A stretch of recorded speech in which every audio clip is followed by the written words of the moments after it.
Nissan's European shake-up.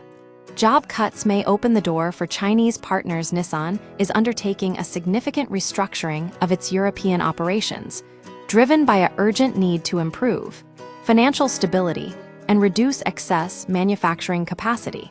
According to reports from the Financial Times, the Japanese automaker plans to cut approximately 10% of its European workforce, a move that could result in roughly 900 job losses.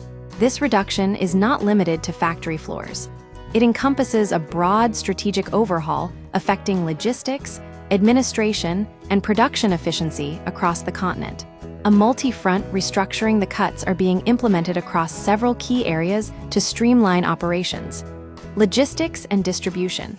A parts warehouse in Barcelona is set to be downsized, while Nissan is simultaneously restructuring its distribution networks in Nordic markets. Administrative roles. White-collar positions in the United Kingdom are expected to be significantly reduced. Manufacturing efficiency. The company's major Sunderland plant in the UK will be scaled back to a single production line.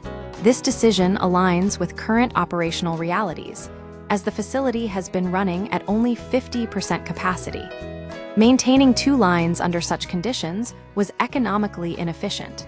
The Chinese roommate scenario. The most intriguing development in this restructuring is the potential future of the idle second production line at Sunderland. With one line shuttered, Nissan is actively exploring opportunities to lease or partner with third parties to maximize plant utilization. Reports indicate that Nissan has been in discussions with Chinese automakers, including Chery, regarding the use of this capacity. While Nissan has not confirmed specific partners, the company stated it is investigating options that would allow external manufacturers to operate within the facility. This strategy transforms a dormant asset into a potential revenue stream, effectively turning the plant into a shared manufacturing hub. These efforts are essential to protect Nissan's future in Europe, safeguard jobs in the long term, and ensure we can profitably compete in Europe. Nissan stated regarding the restructuring. Why this matters? The competitive pressure. This move is not just about cost-cutting. It is a direct response to intensifying competition in the European market.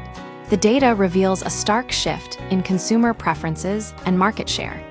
In the first 4 months of the year, Nissan sold only 28,389 vehicles in the UK. This represents a 13.3% decline compared to the same period last year. Nissan is now barely outperforming Chinese rivals like BYD, 26,396 units, and Yiku, 22,789 units. The proximity of these sales figures highlights a critical trend. Chinese automakers are rapidly gaining ground in Europe, challenging established Japanese and European brands. By potentially allowing a Chinese manufacturer to use its Sunderland plant, Nissan is adapting to a new reality where traditional boundaries between competitors are blurring. Conclusion. Nissan's European restructuring is a defensive maneuver designed to survive a shrinking market share and rising competition. While the immediate impact involves significant job losses, the long-term strategy hinges on asset optimization. Specifically, whether the company can successfully transform its underutilized Sunderland plant into a collaborative hub. This approach may not only stabilize Nissan's finances, but also signal a broader industry shift toward shared manufacturing resources in the face of aggressive Chinese expansion.